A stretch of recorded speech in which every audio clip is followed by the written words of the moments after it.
एक और कंट्रोवर्सी भी है कि उनके पास इतनी रोल्स रॉयस थी, नंबर फ्लोट किया था कि 90 थी, 120 थी। ओशो ने जो रोल्स रॉयस और उनके नाम के शहर बसाए और इतनी धन संपत्ति का प्रदर्शन किया, यह सब दिखावटी है। उसे अपना रोल्स रॉयस को लौट के कभी उन्होंने पलट कर देखा क्या? हमारे मन में जो साधु की धारणा बैठ गई, ओशो उस धारणा को तोड़ना चाहते थे। उनकी फिलॉसफी तो कहलाती Zorba the Buddha. He is something totally new, जो आज तक कभी नहीं हुआ। ओशो ये कह रहे हैं कि आप अमीर होंगे, समृद्ध होंगे, तभी आप वो स्थिति पा पाएंगे। नहीं, ये नहीं कह रहा हूँ, देख आप बात को बदलिए नहीं। आपको जितने भी साधु धर्मगुरु खुद को कहते हैं, उनमें साइंटिफिक टेम्पर देखते हैं। मेरे देखे अधिकांश लोग अंधविश्वास फैला रहे हैं, क्योंकि उसी के द्वारा भी भीड़ को इकट्ठा कर सकते हैं। इनकम टैक्स मत लो, ताकि लोग इनकम कमाने में उत्सुक हों। तो इनकम टैक्स का जो सिस्टम है, आप कम कमाओगे तो आपसे कम परसेंट लेंगे, ज़्यादा कमाओगे तो और ज़्यादा परसेंट लेंगे।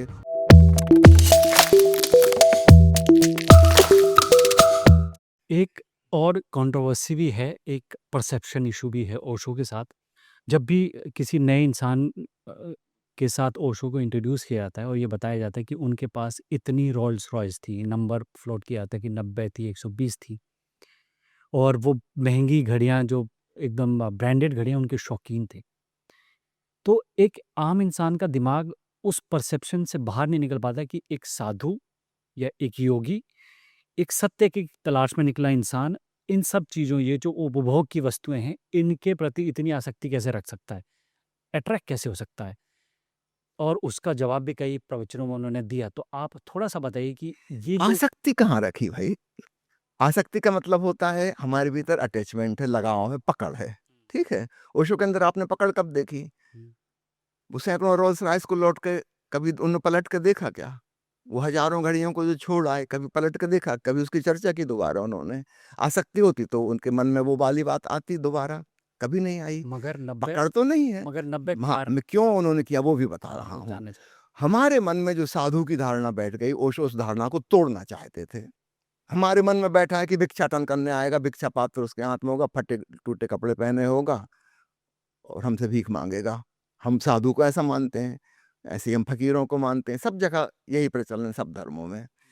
ख़ासकर बुद्ध और महावीर के बाद, आदि शंकराचार्य के बाद, इस देश में ये 3 बड़े धर्म हुए थे। इन तीनों धर्मों ने त्याग तपस्या सिखाई, घर परिवार को छोड़ दो, आजीविका उपार्जन छोड़ दो, भिक्षाटन करके अपना पेट भरो। हुँ, ओशो जब पूरी दूसरी धारणा दे रहे हैं, उसमें भिक्षाटन तो कहीं नहीं आता। वो तो अमीरी और समृद्धि सिखा रहे हैं, वो त्याग तपस्या की बात ही नहीं कर रहे हैं। तो उनके साथ तो ये चीज़ फिट ही नहीं होती। वो तो कह रहे हैं पूर्ण सुख सुविधा में रहते हुए तुम ध्यानस्थ हो सकते हो, समाधिस्थ हो सकते हो। उनकी फिलॉसफी तो कहलाती झोरबा दी बुद्धा।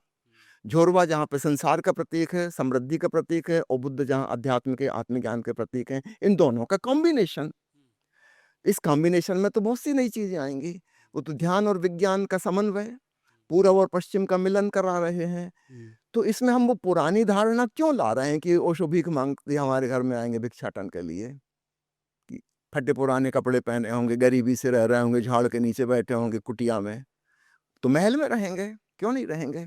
वो एक दूसरी धारणा दे रहे हैं, अतीत से totally disconnected. He is something totally new, जो आज तक कभी नहीं हुआ। हाँ, आज तक संसारवादी रहे हैं दुनिया में, आज तक अध्यात्मवादी भी रहे हैं दुनिया में, लेकिन इन दोनों का कॉम्बिनेशन कभी नहीं रहा। तो जब हमें वो ओशो एक नई चीज़ दे रहे हैं, तो उसके प्रतीक, उसके आदर्श भी नए होंगे। तो पहले तो उन्हीं को सिद्ध करके बताना पड़ेगा कि सारे उपभोगों की वस्तुओं में रहते हुए भी क्या आप अनासक्त रह सकते हैं? उन्होंने करके दिखाया, रह सकते हैं। जब वो वैराग्य सिखा ही नहीं रहे हैं, त्याग सिखा ही नहीं रहे हैं, तो हम पुरानी धारणा लेके उन पे क्वेश्चन क्यों उठाते हैं कि कैसे साधु? वो कहाँ कह रहा है कि मुझे साधु कहो भाई? वो तो कह ही नहीं रहे। वो तो उस परंपरा के विरोध में है। हर व्यक्ति अपनी आजीविका उपार्जन करे, हर व्यक्ति सुख समृद्धि से रहे। क्या आपको लगता है कि इस वजह से जो ये जो फ़िलॉसफ़ी है कि आप समृद्धि में ही सब कुछ पा सकते हैं? नहीं, ये नहीं कह रहा हूँ, देख आप बात नहीं, को बदलिए नहीं। मैं वो समझाने की कोशिश कर सकता हूँ, हो सकता है मेरे स शब्द इधर-उधर हुँ। हो जाएँ। ओशो ये कह रहे हैं कि आप अमीर होंगे, समृद्ध होंगे, तभी आप वो स्थिति पा पाएँगे ईश्वर से कनेक्ट करने की। क्योंकि मुझे हाँ, कहने आप दीजिए, प्लीज़, ठीक है? आप कहिए। हमारी हायरार्की की एक नीड्स है, आपने मैस्लो का सिद्धांत पढ़ा होगा, है ना? जी। सबसे हमारी बुनियादी ज़रूरत क्या है? रोटी, कपड़ा, मकान। सबको पता है, बेसिक हमको सबसे पहले वो चाहिए।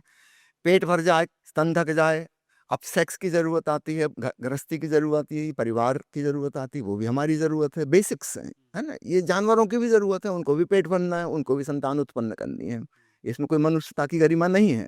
अब इसके आगे अब मनुष्यता की गरिमा वाली चीज़ आती हैं, हमारे भीतर एक प्रेम करने वाला हृदय भी है, हम फ्रेंडशिप भी चाहते हैं, हम एक समाज का हिस्सा होना चाहते हैं, हम किसी संस्था के अंग होना चाहते हैं, हुँ, हम कनेक्टेड फ़ील करना चाहते हैं, अकेले नहीं होना चाहते। हमारे अंदर एक भावना है कि मैं किसी का हूँ, कोई मेरा भी हो, ये प्रेम की भावना है। हुँ, यहाँ से मनुष्यता की शुरुआत होती है ना? अब इसके ऊपर और एक चीज़ आती है, वो है क्रिएटिविटी, सृजनात्मकता, मौलिक क्रांतिकारी विचार, आविष्कार, वैज्ञानिक, साहित्य का सृजन, संगीत का सृजन, भाँति-भाँति के क्रिएटिविटी, ये पशु तो नहीं करते, ये मनुष्य करता है, लेकिन ये हमारी हायर नीड है। हुँ, यदि हमारी लोअर नीड्स पूरी हो गई तभी हम यहाँ तक जा पाएँगे, नहीं तो नहीं जा पाएँगे। आप एक भिखारी वो रोटी माँग रहा है और आप जाके उसको रवीन्द्रनाथ की गीतांजलि दे दो कि ये पढ़ो, इस पे नोबेल प्राइज़ मिली थी। वो क्या करेगा? उठा के आपके चेहरे पे मार के देगा कि मैं क्या पढ़ूँगा गीतांजलि, रोटी चाहिए मुझे, है ना? अभी गीतांजलि उसकी ज़रूरत नहीं है। हुँ, हाँ, पेट भर जाएगा तब एक दिन हो सकता है उसकी भी ज़रूरत आए। तो हमारी ग्रेजुअल ग्रोथ होती है, ठीक है? उसके बाद आता है आत्मज्ञान की, अध्यात्म की ज़रूरत।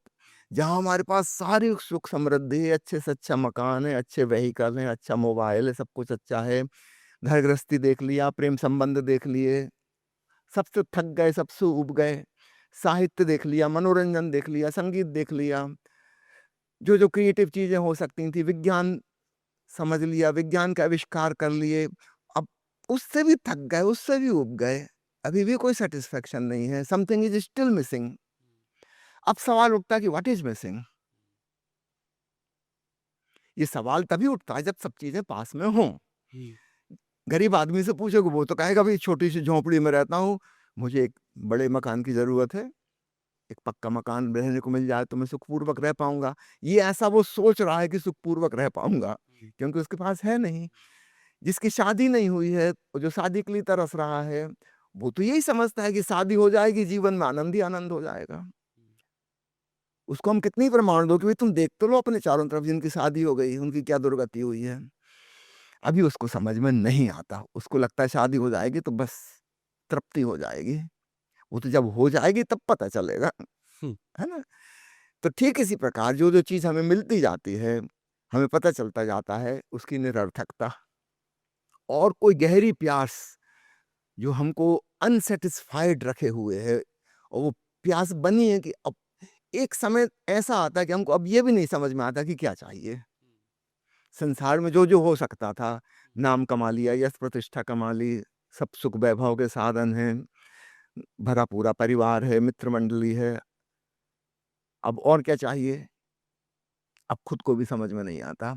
यहाँ पर एक टर्निंग पॉइंट आता है, या तो हम डिप्रेशन की तरफ चले जाएँगे फ्रस्ट्रेशन में, कि ज़िंदगी बेकार गई, हुँ, हमने इतना सब कुछ किया, इट मेक्स नो सेंस, हम पागल थे, बुद्धू बन गए हम, है ना? सुसाइड कर लो, आत्महत्या कर लो, जीने का कोई मकसद नहीं है। आज पश्चिमी देशों में सुसाइड बढ़ता जा रहा है, क्योंकि समृद्धि बढ़ती जा रही है ना? बहुत लोग उस जगह पहुँच गए जहाँ उनके पास वो सब कुछ हो गया, जो हो सकता है। अब इससे और ज़्यादा करने का कोई मतलब नहीं है ना? फिर लगता है कि लाइफ़ इज़ मीनिंगलेस, जीवन अर्थहीन है, और फिर जीने की ज़रूरत क्या है? कितने लोग सुसाइड कर रहे हैं, बिल्कुल। या डिप्रेशन में चले जाएँगे। उनको लगता है कि अब जीवन में कोई आगे टारगेट ही नहीं है ना? सर, यहीं से टर्निंग पॉइंट आता है कि एक रास्ता और है अभी। अभी मैंने स्वयं को नहीं जाना है, आत्मज्ञान नहीं हुआ। ठीक है, दुनिया के बारे में मैंने खूब जान लिया, वर्ल्ड टूर कर लिए, सब कुछ कर लिया, हुँ, बड़ी-बड़ी डिग्रियाँ हासिल कर लीं, पीएचडी कर ली, सब कुछ हो गया, स्वयं को नहीं जाना, तो अध्यात्म का रास्ता अब यहाँ से खुलता है। तो अब व्यक्ति मेडिटेशन में उत्सुक होगा, अपने भीतर स्वयं को जानने में उत्सुक होगा, और जिस दिन उसको आत्मज्ञान होगा, उस दिन उसको परम शांति का, परम संतोष का अनुभव होगा। परमात्मा को उसने जान लिया। अब ये परमानंद है, अल्टीमेट ब्लिस, इसके आगे कुछ भी नहीं है। लेकिन यह कब हुई घटना? जब बाकी की सब चीजें हो चुकी थी। तो ये जो एक सीढ़ी है, हायरार्की ऑफ नीड्स, है ना, नीचे फिजियोलॉजिकल नीड्स हैं, सेक्सुअल नीड्स हैं, फिर इमोशनल नीड्स हैं, सेफ्टी सिक्योरिटी नीड्स हैं, उसके ऊपर अब फिर मन की जरूरतें शुरू हुई। नीचे वाली तो सब शरीर की थी, मन की जरूरतें हैं, मनोरंजन चाहिए, साहित्य चाहिए, संगीत चाहिए, फ्रेंडशिप चाहिए, बहुत कुछ चाहिए। उसके और ऊपर जाते हैं, क्रिएटिविटी की भी जरूरत है। जब वो भी पहले लगता था कि मेरी भीतर जो हिडन टैलेंट है वो एक बार अच्छे से प्रकट हो जाए, मैं सेटिस्फाइड हो जाऊंगा, वो हो भी जाती है, मैं अपने क्लाइमैक्स पे पहुंच जाता हूँ, दूसरे लोग मुझे समझते हैं कि मैं सफल हूँ, मुझे पता चलता है कि मेरे भीतर तो एम्प्टीनेस है, ज्यों की त्यों बरकरार, कुछ तो नहीं हुआ, बेकार गई सारी मेहनत। वहां से फिर अध्यात्म अथवा आत्महत्या, दो चीजों का एक पॉइंट आता है। अगर व्यक्ति को समझ नहीं है, वो समझेगा कि पूरी जिंदगी बेकार है, इससे अच्छा तो मर जाओ, या वो स्वयं की खोज में, अध्यात्म की खोज में जाएगा। तो अब मैं आपकी बात पे आ रहा हूं, बड़े वर्ग को अध्यात्म की, ध्यान की रुचि तब होगी जब समृद्धि हो, लेकिन इसके अपवाद हो सकते हैं, हर नियम के एक्सेप्शन होते हैं। संत कबीर ने बहुत गरीबी में रहकर परमात्मा को पा लिया, उनके पास विवेक की संपदा है, बाहर की समृद्धि तो नहीं है, छोटी सी झोंपड़ी में रहते हैं, है ना, जुलाहे का काम करते हैं, रोज कमाते हैं, रोज खाते हैं, कल का भी इंतजाम नहीं है, बामुश्किल अपने बच्चों का पेट भर पाते हैं। लेकिन इनको हम कहना होगा he is rich in wisdom, कोई अद्भुत प्रज्ञा और विवेक है उनके पास, कि कुछ ना होते हुए भी उन्हें पता है कि सब कुछ बेकार है, असली चीज वो है, और उस रास्ते पे वो चले जाते हैं। हम ओशो का ही जीवन देखते हैं। 21 साल की अवस्था में जब उन्हें आत्मज्ञान प्राप्त हुआ, उस समय हमारा परिवार कोई बहुत अमीर परिवार तो नहीं था, एक साधारण मिडिल क्लास फैमिली थी,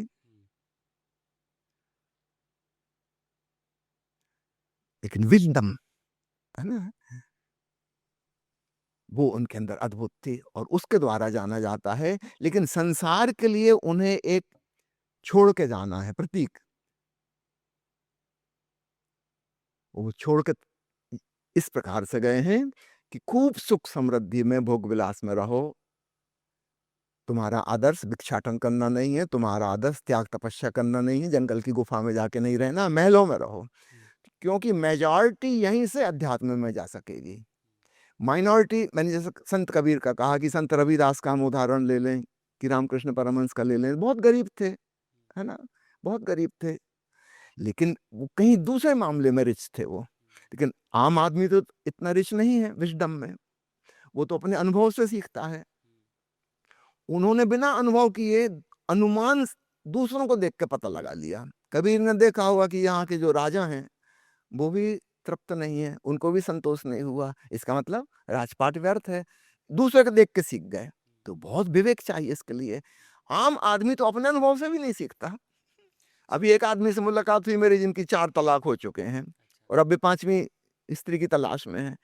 तो कितना इडियट है आदमी, वो अपने अनुभव से भी नहीं सीखता, तो कब सीखोगे फिर कि स्त्री से तृप्ति नहीं मिल सकती? कभी तो अकल आनी चाहिए ना। आम आदमी को अनुभव से ही अकल आएगी, उसमें भी जो थोड़े बुद्धिमान है उनको, सबको नहीं आएगी, ऐसे इडियट हैं वो 5वीं बार भी शादी करेंगे, है ना। सर आजकल तो विश्व पहले इस बात को खूब क्लियर हो जाने दीजिए, ओशो ने जो रोल्स रॉयस उनके नाम के शहर बसाए और इतनी धन संपत्ति का प्रदर्शन किया, यह सब दिखावटी है ना, केवल एक प्रतीक छोड़ जाने के लिए कि उनके पीछे वो भीख मांगने वाले साधुओं की परंपरा ना हो। तो आपको लगता है वो परंपरा खत्म हो पाई है देश में? निश्चित हो रही है, मेरे देखते देखते मैं देख रहा हूँ आज साधु सन्यासी महंगी महंगी गाड़ियों में चल रहे हैं, सर आप ऊंचे उनको ऊंचे सही में मंच साधु सन्यासी मानते हैं? है कि नहीं, कम से कम वो परंपरा तो छूट गई ना, भीख मांगने तो नहीं आ रहे वो आपके घर, है ना, आलीशान घर में वो भी रह रहे हैं। एक बहुत बड़ी परंपरा को तोड़ा है ओशो ने। ही हैज़ डन ए बड़ी क्रांति अध्यात्म के जगत में, है ना? पहले कभी हम सोच भी नहीं सकते थे। आज से ओशो के पहले, पूर्व ओशो में आप सोचिए, कोई साधु कार चला रहा हो, असंभव था सोचना कि कोई साधु घड़ी पहने हो। मगर ओशो ने इसको तो तोड़े, मगर उन्होंने साइंटिफिक टेम्पर की बात करी। जी। आज आपको जितने भी साधु या जितने भी आध्यात्म से लोग हैं, धर्म से जुड़े हुए लोग हैं, धर्मगुरु खुद को कहते हैं, उनमें साइंटिफिक टेम्पर देखते हैं? या आप देखते हैं कि वो किस हद तक इस देश में अंधविश्वास फैला रहे हैं? मेरे देखे अधिकांश लोग अंधविश्वास फैला रहे हैं, क्योंकि उसी के द्वारा भी भीड़ को इकट्ठा कर सकते हैं। भीड़ उस व्यक्ति के पास जाती है जो उनके अंधविश्वास को सपोर्ट करे। समझ रहे हैं आप? जो उनके अतीत को सही बताए, तभी वो उसके पास आएँगे, क्योंकि उनका ईगो भी फुलफिल्ड हो जाता है कि जो मैं मानता हूँ, जो मैं करता हूँ, ये भी बता रहे हैं कि यही सही है। जिस प्रकार की पूजा मैं करता हूँ, ये भी उसी को सही बता रहे हैं, अर्थात मैं सही हूँ। तो वो अपने आप को सही सिद्ध करना चाहता है, इसलिए ऐसे गुरु के पास खूब भीड़ जमा हो जाएगी, क्योंकि वो उनका शोषण करेंगे और ये उनका ईगो फुलफिलमेंट करेंगे। ओशो के पास ये बिल्कुल संभव नहीं था। ओशो बुरी तरह से चोट करेंगे अंधविश्वासों पर, कर्मकांडों पर, तुम्हारी जो भी मान्यता थी उसको तोड़ेंगे, ताकि इस प्रकार के लोग उनके पास फटके ना। ऐसे सारे लोग उनके विरोधी हो जाएँगे। वो कहेंगे ये तो नास्तिक हैं, धर्म के खिलाफ हैं, पता नहीं क्या-क्या आरोप उन पे लगाएँगे। ओशो ने कभी उसकी चिंता नहीं की। भगवान कृष्ण जिसको कहते हैं ना फलाशक्ति रहित कर्म, ओशो उसका जीवंत उदाहरण है। उनको कोई रिजल्ट ओरिएंटेशन किसी चीज़ में नहीं। वो वही कहेंगे जो उन्हें सत्य दिखाई देता है, चाहे उसका जो परिणाम आए। कोई गोली मार दे तो मार दे, मरने के लिए तैयार हैं, लेकिन झूठ नहीं बोलेंगे। जो बिल्कुल सत्य है और जो उपयोगी है। सिर्फ सत्य होना पर्याप्त नहीं है। जिनसे मैं कह रहा हूँ उनके लिए उपयोगी हो, उनके विकास में, उनकी बुद्धिमत्ता, उनके भीतर वैज्ञानिक चिंतन मनन पैदा कर सके, उनको प्रयोगात्मक बना सके, है ना? उनको समृद्धि की ओर ले जा सके, समाज का कल्याण हो सके, वही बात उन्होंने कही है। उन्होंने लोगों की चिंता नहीं की, लोगों को क्या अच्छा लगता है। ओशो ने कहा कि जब तक हमारे मासेस जो हैं, देश की गरीब जनता है, अपनी रोजी-रोटी, कपड़ा, मकान से ऊपर नहीं उठ जाएगी, तब तक वो अध्यात्म प्राप्त नहीं कर सकती। ये बेसिक नीड्स जब तक फुलफ़िल नहीं हो जाएँगी। आपको लगता है 2026 में भारत उस स्थिति में है? ज़्यादातर लोग उस स्थिति में हैं कि वो अपनी डेली रूटीन की जो रोज़मर्रा की जद्दोजहद है, उससे ऊपर उठ के अध्यात्म से जुड़ सकते हैं? देखिए, इसमें थोड़ा वक़्त लगता है।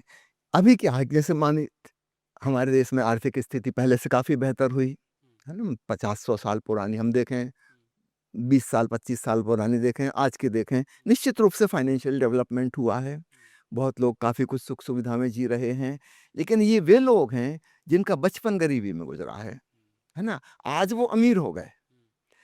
मानसिकता उनकी बचपन वाली है। हमारा जो अवचेतन मन है, सबकॉन्शियस माइंड, वो बहुत छोटी उम्र में बन जाता है। लगभग 5-7 साल में 95% ब्रेन हमारा डेवलप हो चुका, और जिस प्रकार की धारणाएँ और विचार श्रृंखलाएँ हमारी बननी थी, वो बन चुकी। इसके बाद बहुत छुट-पुट ग्रोथ होगी, और जो ग्रोथ होगी माइंड की, वो बहुत सुपरफिशियल होगी। वो बच्चा जो है, वो हमारे भीतर मौजूद है। तो मैं देखता हूँ आज कोई आदमी अरबपति है ना? और वो व्यवहार ऐसा कंजूसी का करता है जिसका कोई हिसाब नहीं। अब उसके अंदर स्पष्ट रूप से 2 लोग दिखाई देते हैं। एक वो 60 साल का अमीर है, और उसके अंदर एक 10 साल 12 गरीब बच्चा बैठा है ना? अब मज़े की बात देखना, इसका मैं एग्ज़ाम्पल बताऊँ। जब इसको 2.5 करोड़ की कार खरीदनी है, एकदम खरीदने तैयार है, नो प्रॉब्लम, कभी मोल-भाव नहीं करता। सब्ज़ी खरीदने बाज़ार जाएगा, ₹25 किलो की सब्ज़ी में ये कोशिश करेगा कि ₹2 ₹1 बचा ले। कितनी हास्यास्पद बात है।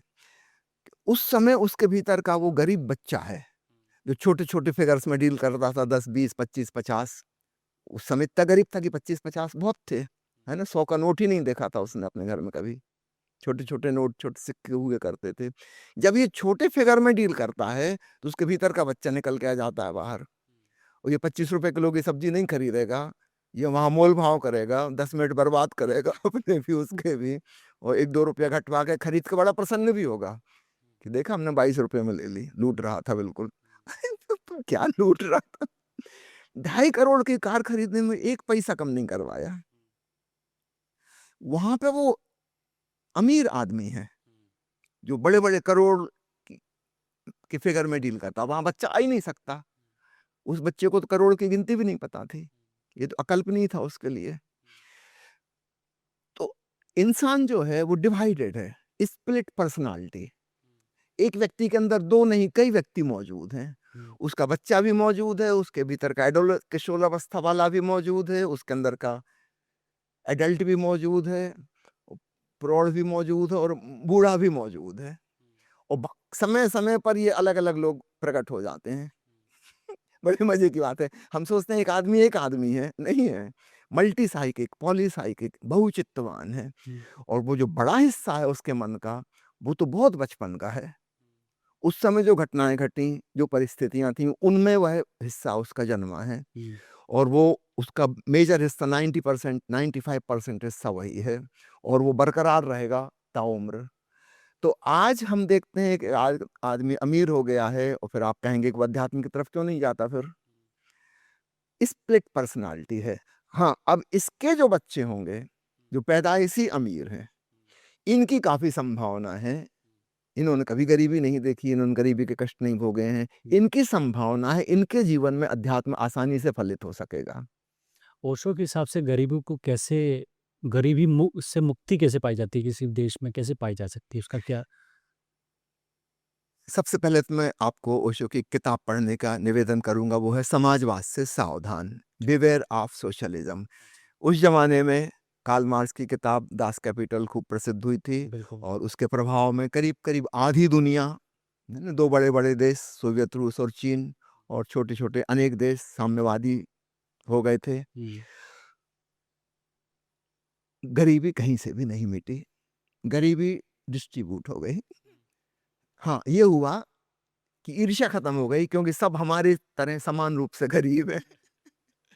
नहीं पर अब गरीबी बराबर हो गई, इक्वल पॉवर्टी, पॉवर्टी खत्म नहीं हुई।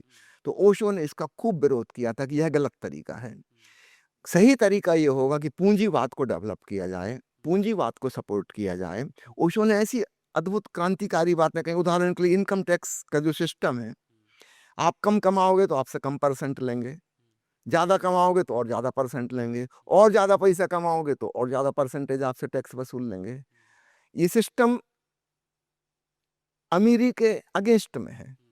ये आपको प्रोत्साहित नहीं करता कि आप और ज़्यादा मेहनत करो, किस लिए करो?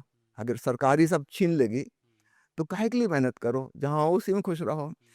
ये गरीबी की तरफ ओरिएंट करता है। ओशो कहते हैं सिस्टम उल्टा होना चाहिए। जो व्यक्ति जितना ज़्यादा कमा रहा है, आखिर वो कमा के ले कहाँ जा रहा है? सब यहीं छोड़ के जाएगा ना। वो जो कुछ भी उसने क्रिएट किया, उसकी फैक्ट्री, उसकी दुकान, उसके मकान, जो कुछ भी उसने डेवलप किया है, आखिर एक दिन वो तो चला जाएगा, लेकिन उसकी सब चीज़ें तो यहीं रहेंगी। इसके फेवर में होना चाहिए कि हम इसको प्रमोट करें कि वो और कमाए और मेहनत करे, उसके अंदर प्रतिभा है धन कमाने की, उसको प्रमोट करना चाहिए।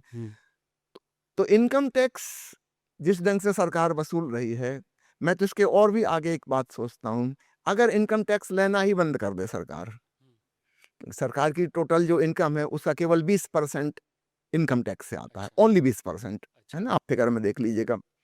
तो कोई छोटी-सी चीज़ है, 1/5वाँ हिस्सा है। सरकार कमाने के अन्य उपाय कर सकती है। सरकार के पास पूरी ज़मीन है देश की, पूरी हवा है, पूरा पानी है, पूरा आकाश है। आप उसको कन्वर्ट करो ना मनी में। इनकम टैक्स मत लो, ताकि लोग इनकम कर कमाने में उत्सुक हों, है ना? अभी एक संकोच रहता है कि हम कमाएँ क्यों? इससे ज़्यादा मेहनत हम क्यों करें? लोगों को प्रमोशन मिलना चाहिए कि वो और कमाएँ और कमाएँ। इसका लाभ क्या होगा? पहली चीज़ तो ब्लैक और व्हाइट मनी खत्म हो जाएँगी। अगर इनकम टैक्स नहीं है, इससे बचने के लिए सब कुछ है। तो ब्लैक मनी का कोई मतलब ही नहीं बचा। अचानक अरबों रुपया जो बंद पड़ा है तिजोरियों में सड़ रहा है, वो मार्केट में आ जाएगा, फ्लो में आ जाएगा। और याद रखिए कि अंग्रेजी में अपन पैसे को बोलते हैं करेंसी। करेंसी का मतलब होता है that which is in current, current. Flow में है। मैं आपको देता हूँ, आप किसी और को देते हैं, आप वो किसी से कुछ खरीदता है, घूम फिर के फिर मेरे पास भी आता है। वो जितना ज़्यादा फ्लो करेगा, हम उतने ही अमीर होते जाएँगे, क्योंकि उतनी बार मेरे हाथ से भी तो गुज़रेगा। जितना मैं खर्च कर पाऊँगा, उतना ही मैं कमाऊँगा और खर्च करूँगा। करूँगा क्या कमा-कमा के? खर्च ही तो करूँगा। अभी क्या है, ब्लैक मनी के रूप में वो डेड मनी हो जाती है, as if it is not money. उसका होना ना होना बराबर हो गया। एक आदमी के पास 10 करोड़ का सोना है, वो ज़मीन में गड़ा के बैठा है और रहता है गरीबी से है। तो उसके पास 10 करोड़ का सोना है अथवा नहीं है, इसकी तो कोई वैल्यू बची ही नहीं, वो तो उपयोग करता नहीं, गड़ा हुआ रखा है। ये डेड मनी बाहर आ जाएगी अचानक। फिर सिर्फ अपने देश की नहीं, जिन लोगों ने विदेशों में बैंकों में छुपा के रखी है, वो सब वापस आ जाएगी, क्योंकि वहाँ भी इनके लिए तो डेड मनी है। अधिकांश अमीरों का पैसा जो स्विस बैंक में है, ये लोग उसका उपयोग कभी नहीं कर पाएँगे, मर जाएँगे और इनके बच्चों को वो कभी मिलने वाला नहीं, वो सब स्विस का ही हो जाएगा। अगर इनको पता चल जाए कि हम यहाँ खर्च कर सकते हैं, हम पे कोई हमसे पूछेगा ही नहीं कहाँ से आया पैसा, क्योंकि इनकम टैक्स खत्म हो गया। तो सारा पैसा अरबों खरबों रुपया विदेश से यहाँ आ जाएगा। और जब बाहर के लोगों को पता चलेगा कि भारत की सरकार टैक्स लेना बंद कर चुकी है, अचानक दुनिया के बड़े-बड़े पूंजीपति इंटरेस्टेड हो जाएँगे कि यहाँ हम अपनी इंडस्ट्री लगाएँ, यहाँ हम इन्वेस्ट करें, क्योंकि हमको कोई टैक्स नहीं देना पड़ेगा। वो आएँगे, रोज़गार मिलेगा और हमारे यहाँ की डेड मनी ही अगर बाहर निकल आए, तो वो जाएगी कहाँ? या तो मार्केट में फ्लो होगी या बैंकों में जमा होगी। बैंकों में हुई जमा तो भी सरकार के पास पहुँच गई, समहाउ, है ना? सरकार उसका यूज़ कर सकती है या मार्केट में फ्लो होगी और जितनी ज़्यादा फ्लो होगी, उसकी करंट रेट जितना बढ़ेगा, उतना ही ज़्यादा हर व्यक्ति रिच हो जाता है। अभी एक कल्पना करें, एक गाँव में 10 आदमी रहते हैं, सबके पास 10-10 करोड़ रुपए हैं, मगर सब कंजूसी में जी रहे हैं। कोई कुछ खर्च नहीं करता, मिनिमम बस खाने-पीने लायक खर्च करते हैं। इस प्रकार वो ज़िंदगी बिता सकते हैं और सब गरीबी में रहेंगे। अगर ये सब अपने पैसे का उपयोग करें, तो कुछ ना कुछ क्रिएट करेंगे।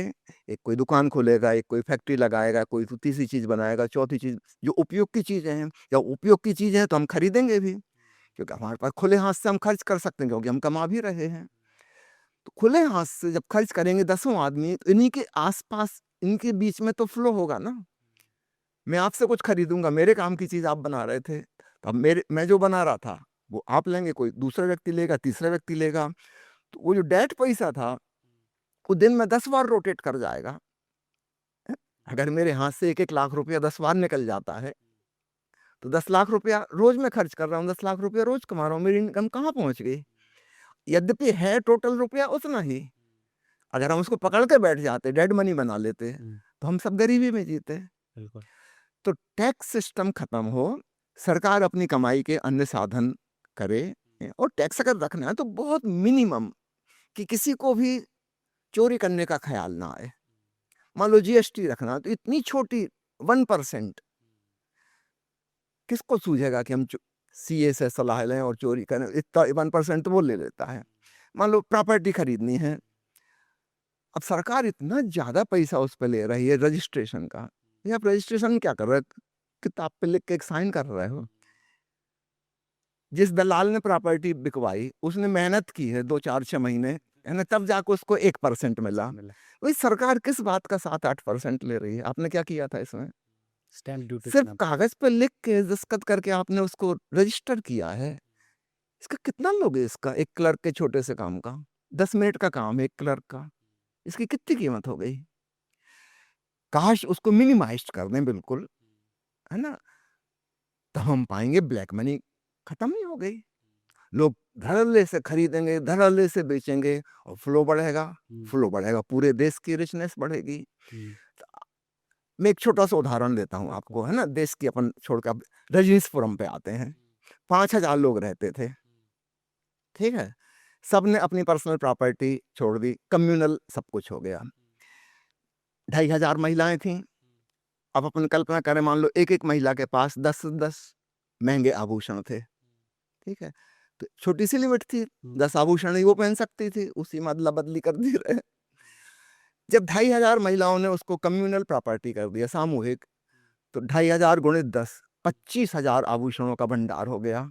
एक बड़ी शॉपिंग मॉल हो गई, है ना? रजनीशपुरम में पैसे का लेन-देन नहीं था, देयर वाज़ नो करेंसी, है ना? जिसको जो ज़रूरत हो, आवश्यकता हो, वो ले जाए, आवश्यकता खत्म हो जाए, दे जाए। अब देखिए, 2,500 महिलाएँ हैं और 25,000 आभूषण अवेलेबल हैं। जिसको जो चाहिए हो, ले जाओ, पहनो 2-4 दिन का शौक, फिर चेंज करके दूसरा ले जाना, फिर ले जाना, बदल के फिर ले जाना। मतलब हर महिला 25,000 आभूषणों की मालकिन बन गई एक प्रकार से। पर्सनल प्रॉपर्टी नहीं है, कम्युनल प्रॉपर्टी है। इन कितनी वैरायटी, उसके पास अपने तो सिर्फ 10 थे, आज उसके पास 25,000 की चॉइस है। जो भी जब चाहे वो उसमें से लेके आ सकती है, यूज करे, 2-4 दिन में मन भर जाएगा, पटकाओ वापस, दूसरा ले आओ। आपने अब बताइए रिचनेस कितनी बढ़ गई। बिल्कुल, आपने एक देश की गरीबी को हटाने के लिए एक टैक्स सिस्टम का रिफॉर्म बताया। रजनीशपुरम की बात करी तो उसी पे बात कर लेते हैं। क्या वो एक ऐसा यूटोपिया था, एक ऐसा आइडियल प्लेस था और उसकी प्रेरणा कहाँ से मिली थी? कौन-कौन सी कुरीतियाँ या कौन-कौन सी मैल प्रैक्टिसेस ओशो ने अपने देश में या यूएस में देखी थी जिसको कंसीव करके या जिनसे सीख करके वो रजनीशपुरम की पूरा मैं और उदाहरण देता हूँ, एक जो समझ में आ गया आपको कि अगर हर महिला अपने 10-10 आभूषणों को पकड़ के रखती तो उसके पास केवल 10 होते, ठीक है। अब 25,000 हैं ऑप्शन हर एक के पास, कोई कितना पहनेगी भाई, जितना पहनना हो पहनो, जी भर के पहनो, जितनी बार बदलना हो बदलो, सब तुम्हारा है ना। इसी प्रकार अन्य क्षेत्रों में बताऊं किस प्रकार से सबका सामूहिक एक जगह भोजन पकता था, है ना। और भोजन में वैरायटी, एक दिन अमेरिकन डिश बन रही है, एक दिन इंडियन डिश बन रही है, एक दिन चाइनीज बन रही है, एक दिन मैक्सिकन बन रही है, इंटरनेशनल कॉन्टिनेंटल फूड, 7 दिन का फिक्स था। जिस क्षेत्र के लोग हैं वहाँ तो सब इंटरनेशनल लोग थे, और जो खाना पकाने में कुशल हैं, स्त्री हैं कि पुरुष हैं, तो कितनी लोगों की जरूरत पड़ेगी, 50 लोग बहुत थे उस कम्युनल किचन में, 50 लोग बहुत थे, बाकी सब मशीनों का काम था, बड़ी बड़ी मशीनों में सब चीजें हो रही थी, आदमी का काम तो बहुत कम है। जो एक्सपर्ट कुक है ना, जो चाइनीज डिश बनाने के एक्सपर्ट हैं वो फलाने दिन जाके कुकिंग करेंगे, जो इंडियन डिश बनाने के एक्सपर्ट हैं वो लोग उस दिन जाके अपने दिन पे जाके अपना भोजन पकाएंगे। दी बेस्ट भोजन सबको मिलेगा, है ना। इतना अच्छा खाना घर की गृहिणी सब तो नहीं बना सकती।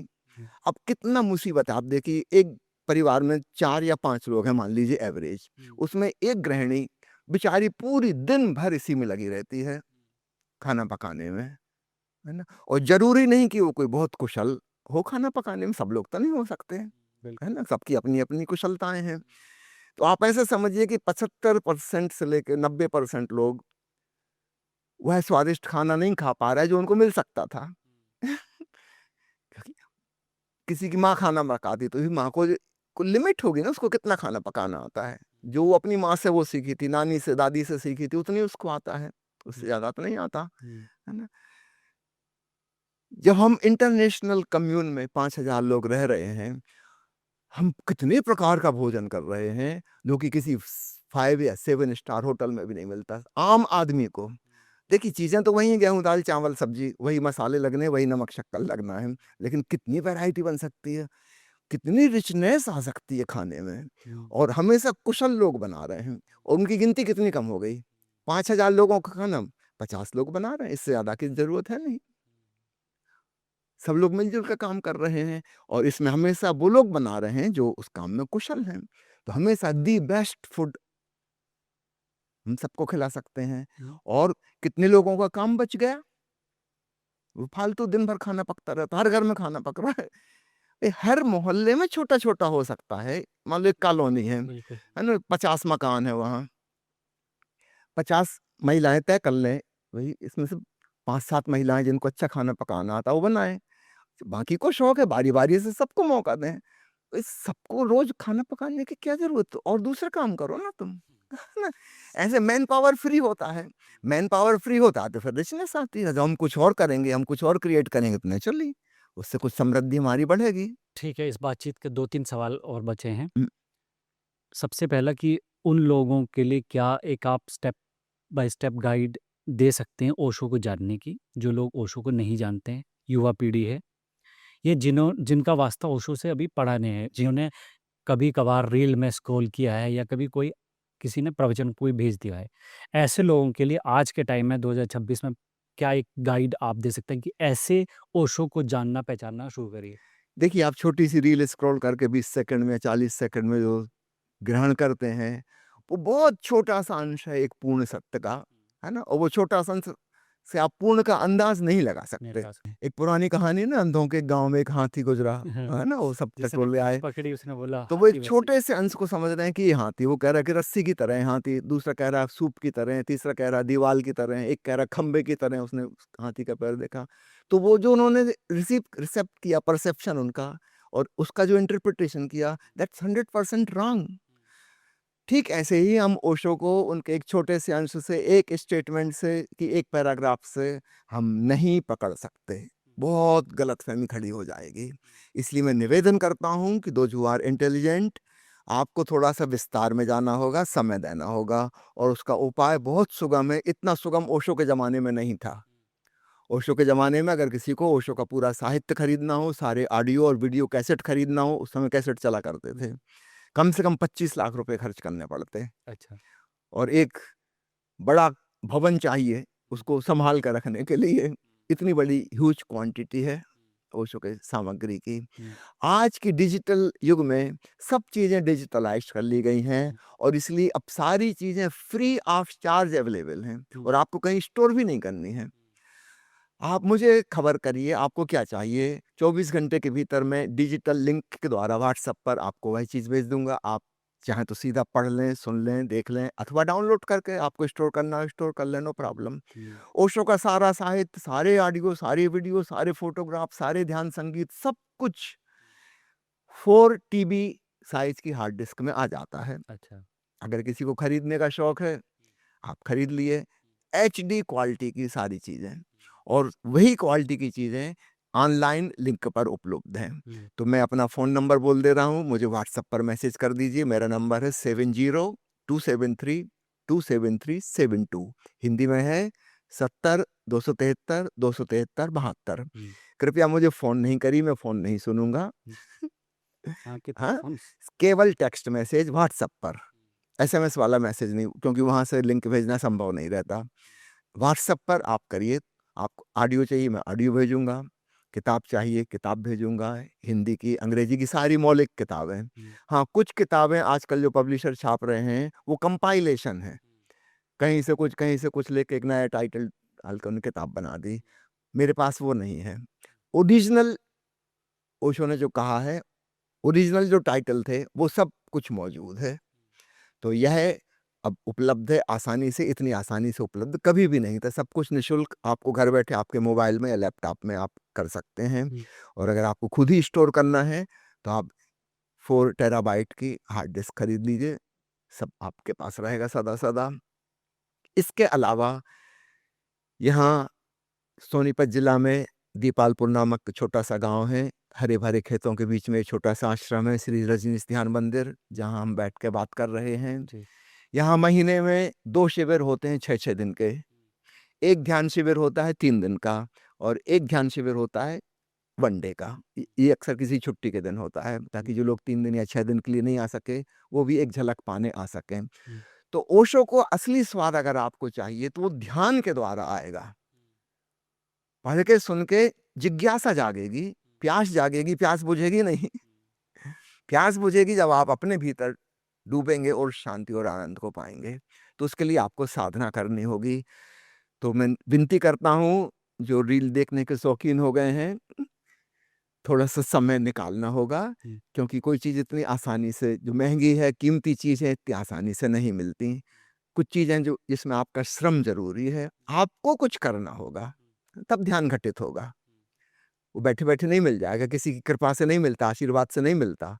और जो लोग कहते हों कि उनकी कृपा और आशीर्वाद से हो जाएगा, वे झूठे गुरु हैं, वे सद्गुरु नहीं हैं। वे तुम्हें झूठ में फँसा रहे हैं, अपने जाल में उलझा रहे हैं। अध्यात्म में जो भी मिलेगा, तुम्हें अपनी मेहनत से मिलेगा। कोई किसी को कुछ दे नहीं सकता, नॉट ट्रांसफरेबल। अच्छा। है ना? कोई किसी को नहीं दे सकता।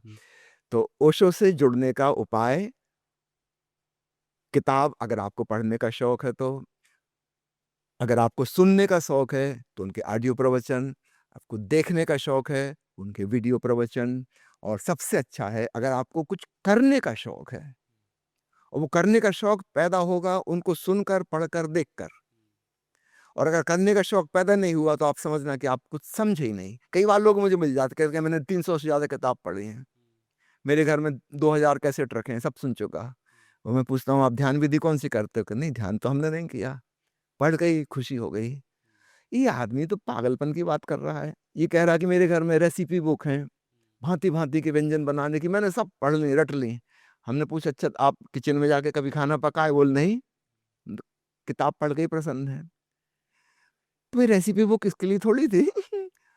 उसमें तो कुकिंग की कला सीख के आपको जाके कुक करना था, तब पेट भरेगा। तो पोषण मिलेगा मेडिटेशन से। हाँ, मेडिटेशन की जिज्ञासा, प्यास पैदा हो जाएगी ओशो को सुनकर, पढ़कर। ये भी ध्यान रखना। अगर आपको लगे कि पढ़ सुन के ही आपको तृप्ति मिल गई, इसका मतलब आपको अभी भूख ही नहीं लगी थी। हुँ।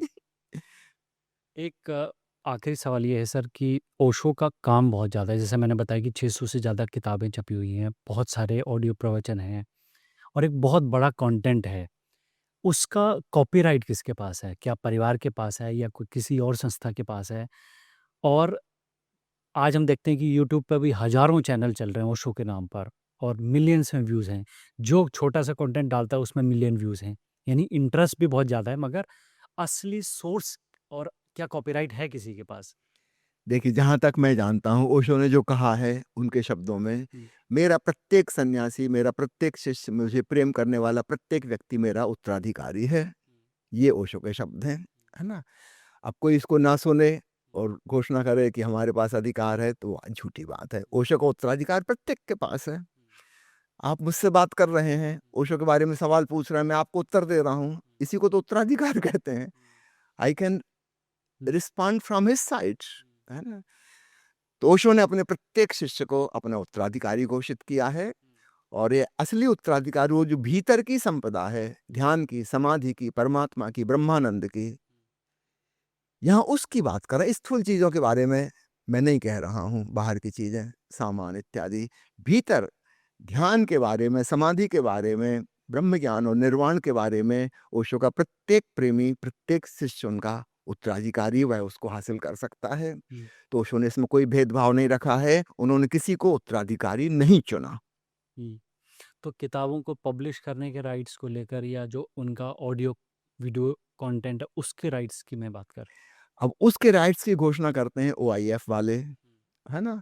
और उन्होंने जिस प्रकार से घोषणा की है, हूँ। आप खुद ही पता लगा लेंगे, हुँ, देख लीजिए, गूगल से खोज लीजिए, चैट जीपीटी से पूछ लीजिए, उनकी बातों में कितनी सच्चाई है। हुँ। तो एक लीगल फाइट है क्या आप परिवार में और उस परिवार वालों ने कभी इस पे कोई अपना अधिकार जमाने की कोशिश नहीं की। ओशिस ओशो ने हमको कभी नहीं कहा था कि इन चीज़ों में उलझना, है ना? हम ओशो के पास इसलिए नहीं आए थे कि उनकी बाहर की धन संपत्ति के मालिक हो जाएँ, कि ज़मीन जायदाद के मालिक हो जाएँ। हमारे परिवार में ऐसा कोई व्यक्ति है ही नहीं, जिसको सपने में भी कभी सूझा हो कि ओशो की ज़मीन जायदाद में से हमें कुछ मिल जाए। इसलिए हमारे परिवार का इससे कोई लेना-देना ही नहीं हुँ, है ना? अच्छा। शुक्रिया हमसे बात करने के लिए। आपने एक-एक सवाल का बहुत ही गहराई से हुँ, और समय देकर जवाब दिया। हम उम्मीद करते हैं कि हमारे दर्शकों को भी जो उनके अंदर जिज्ञासाएँ थी, क्यूरियोसिटी थी या जो सवाल थे उनके मोटे-मोटे जवाब तो मिल ही गए होंगे। ऐसे ओशो को एक बातचीत में समझना, एक पॉडकास्ट में पिरोना बहुत मुश्किल काम है। बहुत वास्ट लेवल पे जाकर उन्होंने काम किया है। उनकी पूरी ज़िंदगी ही एक बेहतर और बहुत ही गहराई में जाकर बीती है। हालाँकि 58 ही साल जिए मगर ऐसा जिए कि बाकियों के लिए नज़ीर बन गए। आप ओशो के बारे में क्या समझते हैं? आप क्या राय रखते हैं? आप इत्तेफ़ाक रखते हैं या गैर इत्तेफ़ाकी रखते हैं? कमेंट बॉक्स में ज़रूर बताएँ और बताएँ कि आपको ये बातचीत कैसी लगी और बाकी लोगों से भी ये शेयर करें। Thanks for watching.